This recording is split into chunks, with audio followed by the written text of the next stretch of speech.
کر حسین کو، کربلا میں بھی حسین اسی وقت ذہن سے زمین پہ آئے جب دیکھا کہ ماں گود پھیلائے بیٹھی ہے، ماں کی آغوش میں حسین آئے، اطمینان سے آنکھیں موندی، ارے کہیں اور نہیں، زہرا کی آغوش میں حسین کا سر تن سے جدا کیا ہے۔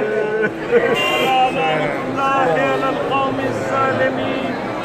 سیعلم الذین ظلموا ای منقلب ینقلبون۔ دیکھیے میں نے یہ صرف چند جملے اس لیے ادا کیے کہ آپ اس ماحول میں آ جائیں۔ آپ کی زیارت شروع ہو چکی، آپ کی زیارت کا سفر شروع ہو چکا، آپ کا ہر قدم، آپ کی ہر سانس حسین جانے اور اللہ جانے، مولا جانے اور اللہ جانے،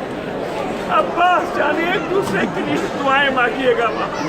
کتنی حاجتیں ایک دوسرے کی جو لے کر جا رہے ہیں، خالی ہاتھ مت لوٹیے گا، حسین کسی کو خالی ہاتھ نہیں